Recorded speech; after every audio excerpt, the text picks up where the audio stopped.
We are watching two tropical systems out in the Atlantic tonight. One is Hurricane Humberto, could become as strong as a Category 5 storm now. The other is what we're calling PTC-9, which stands for Potential Tropical Cyclone 9. This is forecast to become Tropical Storm Imelda in the next day or so, and then could become Hurricane Imelda in the next few days. And this is what could bring significant impacts along the southeast coastline, maybe even make a landfall. And of course, these impacts could extend well inland also, away from the coast also. So here to give you the latest information that we have, we'll go over model guidance, current conditions with these two storms. We'll go over the latest from the National Hurricane Center. We'll speak on steering currents, what could promote strengthening of these two storms. And then we'll speak on impacts also. Utilize those timestamps, folks. They're littered throughout this entire video. They just jump to certain sections of the video that you'll want to tune into. Trust me, you're going to get a lot of detail into this. So if you guys have not subscribed, certainly consider doing that. Like the video if you like it. And if anybody has anything I can pray about or pray over, please put it in the comments below. Let's get rocking and rolling tonight. I almost said this morning, but it's tonight. Getting the time of the day mixed up a little bit. But anyways, so what we got here is Hurricane Humberto. This is a Category 3 storm now, a major hurricane. And we're taking a broad look at the Atlantic for a reason, just because I want you guys to really see how close these two storms are to one another. So this is Hurricane Humberto. It's intensifying right now tonight out in the Atlantic. And this is PTC-9, which stands for, like I said, Potential Tropical Cyclone 9. Fancy terminology from the National Hurricane Center, I know. I'm not a big fan of it, but that's what we got. So just wanted to show you guys, like I said, how close these two storms are. And this is going to be a big topic as we get deeper into the video, because they're so close, they could actually influence each other's steering currents and which way they end up going, right? So just taking a broad look at everything, let's continue to move forward here. And let's focus on PTC-9, which is soon to be Imelda, right? We're going to just focus specifically on this storm system first, and then we'll speak on other things. So this is basically just a very strong tropical wave, not a really deep defined low-level circulation. If there is a low-level circulation, it's probably somewhere into here, okay? And this is Cuba, all right? This is Hispaniola right here. This is Cuba. So there's probably some sort of defined low-level circulation right into here, but nothing is defined about what is PTC-9 right now at this moment at all. So we're not even going to spend a whole lot of time on this at all. And this is just the beginning stages of a tropical system, a developing tropical system. Nothing to really speak much on right now. So this is the latest from the National Hurricane Center. Just make sure we don't have any new updates, and I don't think we do. So right now, potential tropical cyclone, 35 mile per hour storm system. By the time we get into, say, late tomorrow night into Sunday morning, it's forecast to become a 40 mile per hour tropical storm. That would make it Tropical Storm Imelda. We do have tropical storm warnings up for the southeast Bahama Islands. We have tropical storm watches up for the central to northern Bahama Islands here. And this will strengthen into a 50 mile per hour tropical storm by, Sunday afternoon. And then by the time we get into Sunday night into Monday morning, a mid-grade to stronger tropical storm. And this is forecast to become a hurricane by Monday afternoon, this coming Monday afternoon. And check out how this cone gets really broad right here. It looks very odd, I know, but basically from Monday afternoon to Tuesday afternoon, it doesn't move a whole lot. I mean, this is a very small amount of area, so it's really going to slow its forward speed down a whole lot. And then from Tuesday afternoon to Wednesday afternoon, this is 24 hours, folks. It only moves a little bit. I mean, that's not a whole lot of area, right? So the cone is really showing that stall that we're going to talk a lot on when we start to dive into model guidance. But, a good chunk of South Carolina, North Carolina, Georgia, even Northeast Florida is in the cone. Now, just because you live outside the cone, say in Greenville, Greensboro, Hickory, Asheville, Greenville, Spartanburg, Athens, that doesn't mean you're not going to see any impacts. This is not an impact cone. This is where the center of circulation could potentially go. So please keep that in mind as we continue to discuss this going forward over the next several days. So this is the cone for Imelda. We actually have a cone we can look at now, and this is the same stuff from the National Hurricane Center. This is just This is basically their graphics overlaid on a site called Zoom Earth, which is free to you guys as the public. It's really awesome. So let's go over the latest model guidance for future Imelda. So we're going to start all model guidance off with Sunday morning. And we actually might have the 18Z run of the Euro. It could be running right now, but this is the 12Z run. So you're going to see a sloppy low pressure down here cruising through areas of the Bahamas. It's 1,005 millibar low. This would probably make it, a tropical storm, and this is bringing impacts, maybe significant impacts to the Bahamas. And as we get into Monday afternoon, this is 1,001 millibar low. So the more you see this number right here drop, that indicates a strengthening low pressure. And then we get into, say, Monday afternoon, 997. And then we get into, say, Tuesday morning, and we have a 987 millibar low. This would make it at least a Category 1 hurricane. Look at all this moisture getting thrown up into Virginia, the Carolinas, and then almost makes a landfall right kind of between Charleston and Georgetown, South Carolina. But watch what happens. It's about to move in. Look how slow it's moving. These are 3-hour intervals. And then it kind of drifts down the South Carolina coastline Tuesday night. And then we get into Wednesday morning. What is it going to do? Still drifting around, dumping tons of rainfall. We get into October 1st, Wednesday, and then drifts around. And then it makes an actual landfall Thursday morning. Not a forecast, just a model run. Now, I am going to flip it here, and let's see if we can try to get the 18Z Euro and see if that's running yet. And yeah, we got the 18Z. So we're going to get you guys some new information on the fly here. Hope you guys don't mind. Maybe a little bit more unprofessional of a flow here. But what about the latest Euro? Let's see what happens with it. Here it comes up on your screen. Latest Euro, 990 millibar low as we're getting into Tuesday morning. And this is the latest, I mean, fresh off the press information here. And it gets it to a Category 1 hurricane Tuesday afternoon, but it never makes landfall. And there has been a trend. We'll speak on that trend when we kind of round off the video. But it never makes a landfall, has a Category 1 hurricane off the coastline. It actually is strengthening it to a Category 2 hurricane Wednesday morning, but it moves away.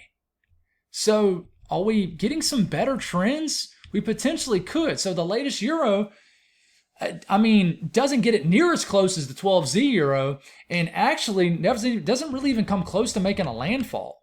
So we could have a trend setting up here. Now, what about the GFS? The GFS kind of started this trend, but I would say the Euro AI model, which I'll show you here in a second, the icon, has been showing what now the GFS and the Euro is starting to tease at for, honestly, the last couple of days. So GFS, same thing. Sunday morning, we got a tropical storm cruising through the Bahamas. And then we got Monday morning. This is a 993, a stronger tropical storm. And then we get into Tuesday morning. We got a Category 1, almost a Category 2 hurricane right off the South Carolina and Georgia coastline. Tucked right in there, right? So you're thinking, man, this thing is heading right towards us. And then it kind of stalls out. We get into Tuesday night, Wednesday morning, and then it moves away. So that center of low pressure never makes landfall, but it does get close enough to bring impacts along the southeast coastline, but doesn't plow it right into the area anymore. What about the Euro AI model? Let's see if we have the latest 18Z run. And we do. So it's good that I got this video out a little bit later than normal, so I'm getting the latest and greatest information. So what about the Euro AI model? This has been sticking to that kind of getting close but then moving away scenario for the longest. So here it is. We're getting into Monday morning. We got 1,001 millibar low. It's a tropical storm. Strengthens into a strong tropical storm, maybe Category 1 hurricane as we're getting into Tuesday morning. And you think this thing's about to head right into the Carolinas. Let's see what it ends up doing. And then it strengthens even more, 981. We get into Wednesday morning, 978. It's a Category 2 hurricane, but then it starts to move away, but then it stops. What does it do now? It tries to move back towards the Carolina coastline. Next weekend, literally 7.5 days from now, it makes a landfall into the Outer Banks. Not this Sunday, but next Sunday. And listen, I'm going to explain why this isn't just a crazy scenario and why it is somewhat of a realistic scenario when we talk about steering currents in this video. Later in the video. But man, that's a wild run. What about the latest Icon run? Icon has really been wanting to pump the brakes on this system just north of the Bahamas. and then it gets yanked east pretty fast. I mean, it doesn't even get close to the Georgia, South Carolina coastline. So we got that. What about the Canadian model? Here comes the Canadian. We're getting into Monday morning. We get into Tuesday morning. We got a Cat 1, Cat 2 hurricane off the coast of the southeast, and then it kind of spins around for a day or so, and then it heads on out, and then it kind of stops like the Euro AI model. It's like, should I head on back? And it does. The Canadian model starts coming back west as we get into Friday, and then it actually makes a landfall as a Category 1 hurricane next weekend. Kind of does something similar to the Euro AI model. So yes, there's a possibility we're talking about this for another week, even though a lot of people are probably getting glued in their mind that this is going to be a Monday through Wednesday type thing. That's not necessarily the case. That's why we make multiple updates in these videos. Now, let's see if the latest hurricane models are in, and I don't think they are. I'm just going to kind of do this on the fly, guys. And yeah, they're not completely through, so that stinks. We're going to miss the latest and greatest hurricane models, but let's take a look at them from a little bit earlier this afternoon. Still good, fresh information, just not the newest information is still running right now. We don't have it yet, but this is the HFA model. Shows a tropical storm making its way through the Bahamas. That's Florida right here. We're getting into Monday morning. This is a strengthening tropical system, and it basically takes a hurricane, tucks it right into the southeast coastline, and we basically got a Category 1 or 2 hurricane.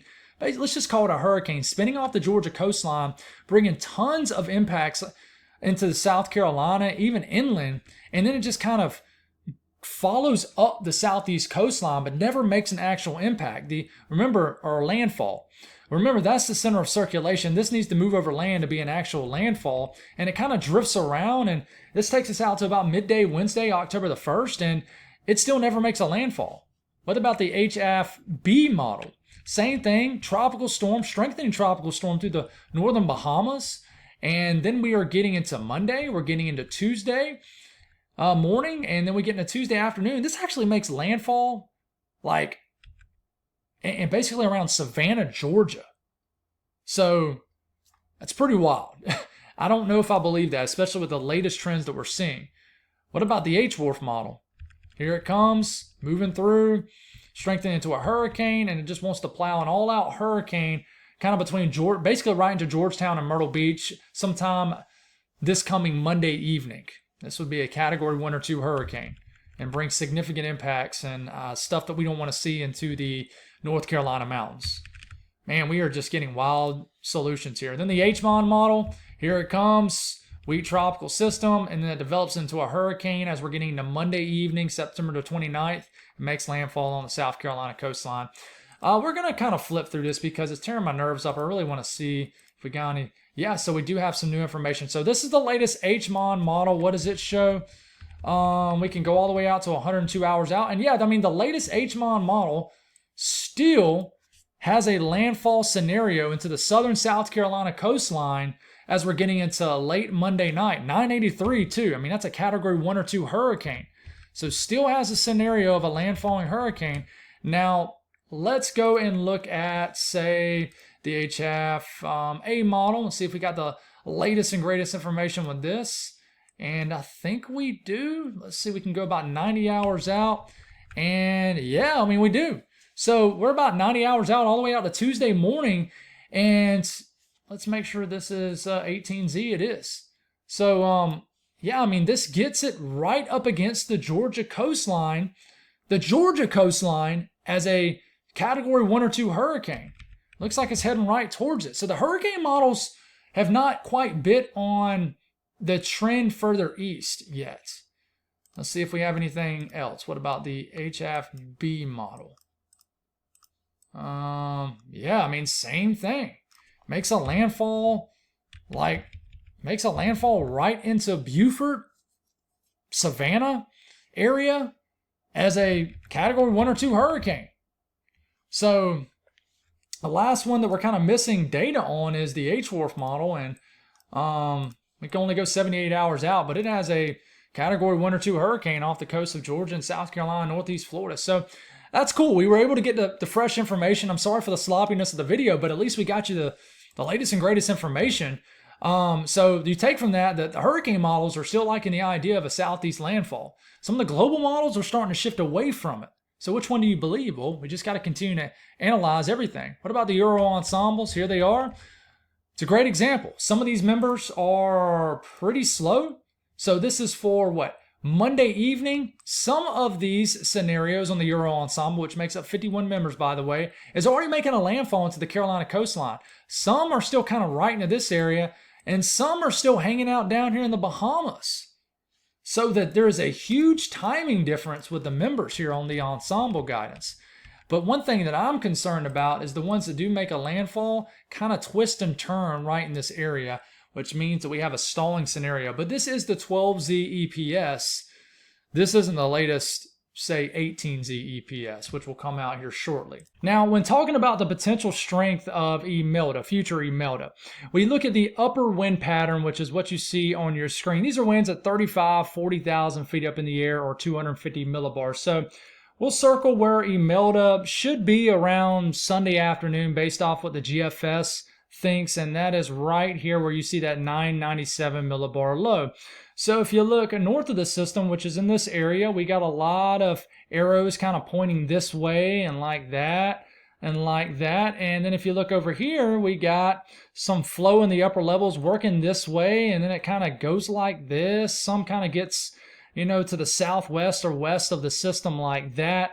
So what does all this mean? Well, what's generating this flow first? And that is this upper low or upper trough that's situated over portions of the southeast, and the flow is working around that feature like this. So we kind of have two different things going on here. One is working for the system to create a favorable environment. The other is kind of working against the system. But I do think there's more things working for the system for a strengthening tropical system than against it. So we'll discuss all this air being dispersed outward like this. This creates an environment in this entire area for rising air. Basically creates an environment for a lot of moist air because we're getting a lot of air getting dispersed outward from the system.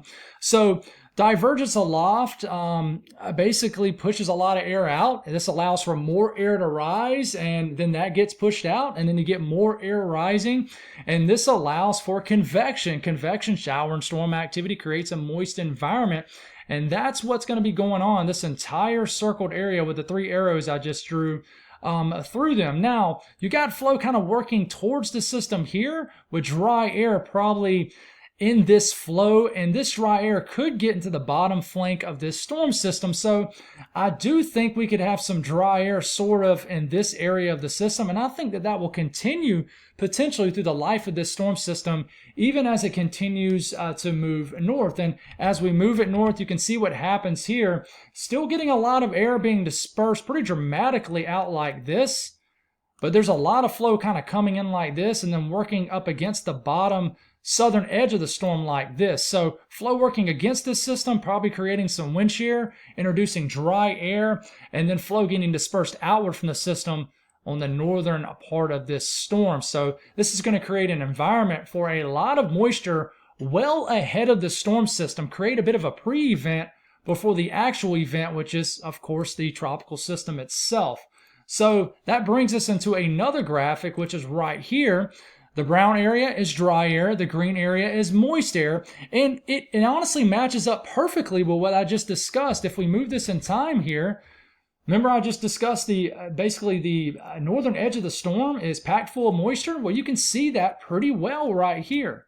The tropical system itself is right here, a lot of moist air to the north. So we're going to get a lot of shower and storm activity being pushed well north of this system, and maybe a little bit east and west. But then you see the dry air kind of wrapping into the bottom edge of this system. So I could see a scenario where portions of the southern edge of the entire system is kind of void of convection. Doesn't mean it's completely, I wouldn't say it's completely void, but it lacks convection, shower and storm activity. But there's going to be a lot of moisture being pushed out ahead of this storm system well north. So I think that this will create an environment that supports at least a strengthening storm system, but rapid intensification, that might not be there because we got dry air kind of trying to get entrained into the actual cyclonic rotation of the storm system. But one thing is one thing that is working for the system is the Gulf Stream, folks. I mean, this system is likely going to be, let's make these a little bit smaller. It's going to be working kind of through this area, right? So this entire area is what the Gulf Stream. So this is in Celsius, 29, 28 degrees Celsius.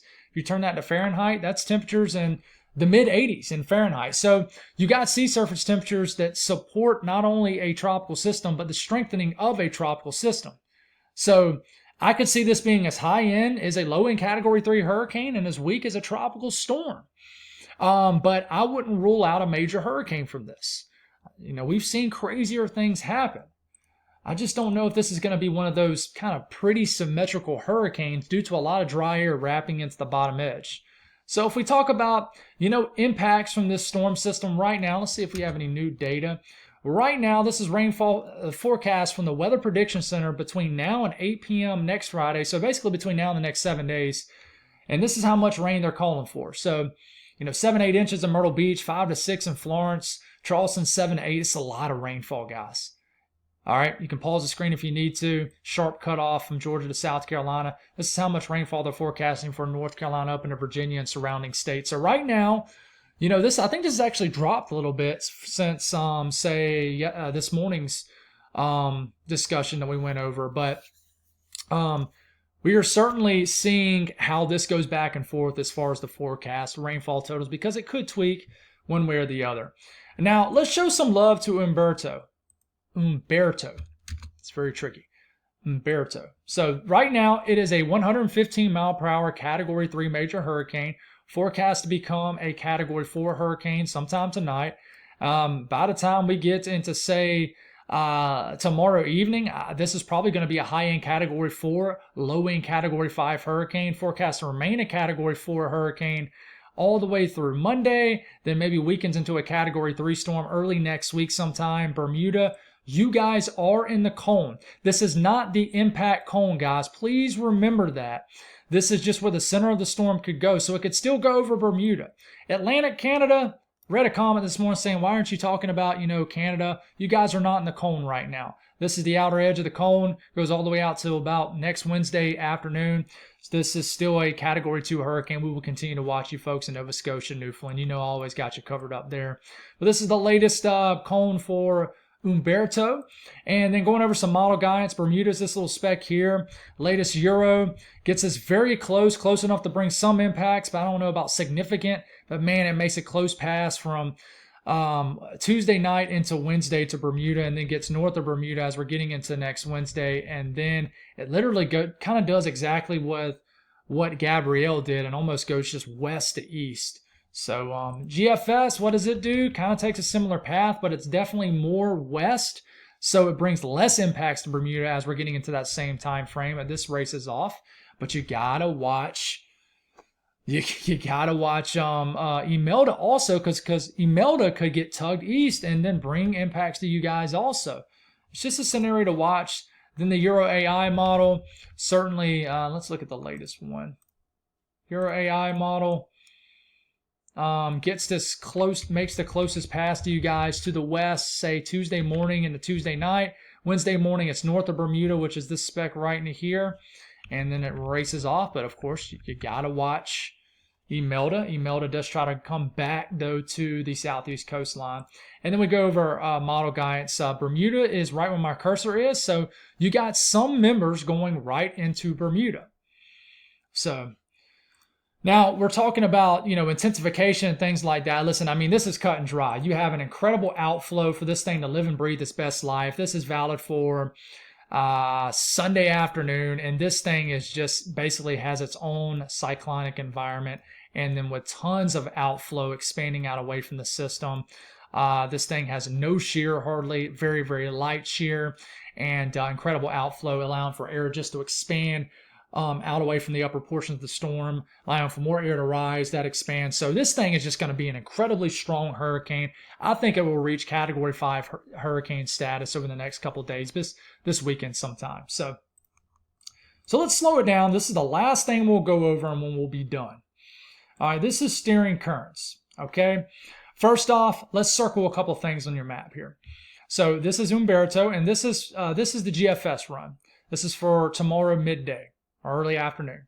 This is Humberto. This is PTC 9, just this kind of area of energy. This is the 850, I'm sorry, this is the 500 millibar volt, so in the mid levels. And then you got this area right in here, right? That is our upper level low or cutoff low, whatever you want to call it. And this is going to have a steering influence. So you got that. And then you got high pressure right here. And remember, flow around high pressure is going to, let's leave that H there. Flow around this high pressure is going to go just like this. Okay, so that is what's steering.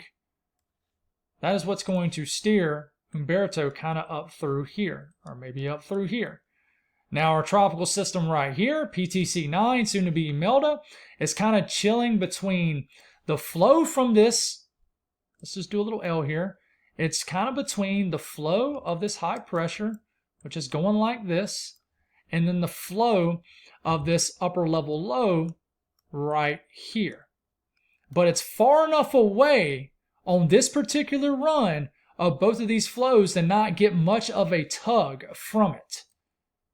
Okay? But eventually it's going to get a tug. All right? Regardless, the flow for Humberto is going to continue just to flow around the bottom flank of the ridge.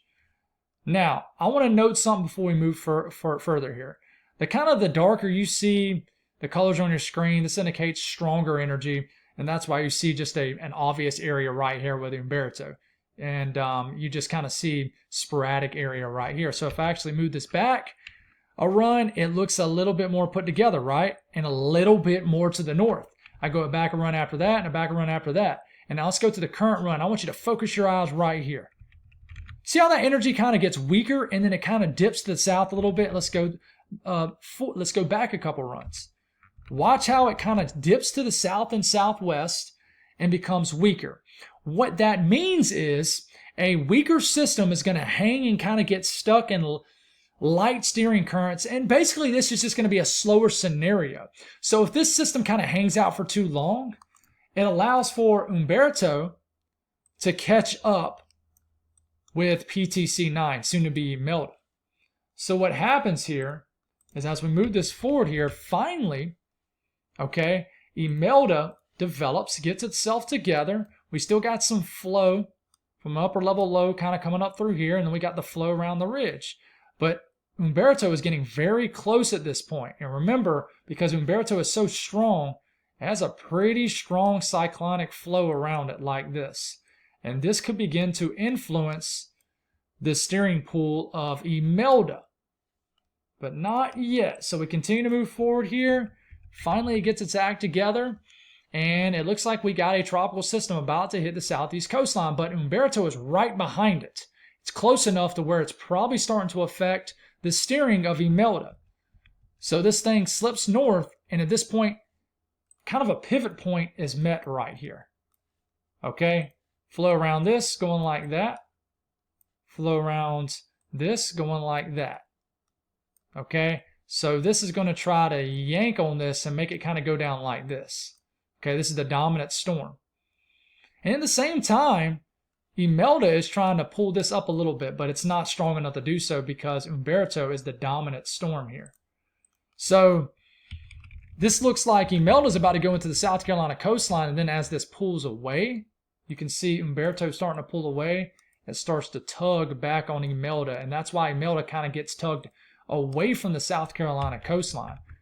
So that's kind of what happens there. So the thing is say what happens, say, on the 06Z GFS. What happens here? What's the difference here? Well, the system, the energy here kind of gets going fast enough because it's initializing as a stronger system than what it really is probably. And we're having a weaker initiation of the system in the latest model run. So this system kind of gets up here fast enough, gets away from any influence of Humberto, and therefore on this particular run, this goes on and makes a landfall before Humberto's steering influence catches up with it and yanks it. Okay, so I hope that makes sense. But that's all I got, guys. That's the latest information that we have. Let's see if we have any new information from the National Hurricane Center. We do not. So That's all I got. God bless all y'all. Have a wonderful day. I'm sorry, a wonderful night. We'll do it again tomorrow morning. We'll give you the latest fresh information. God bless.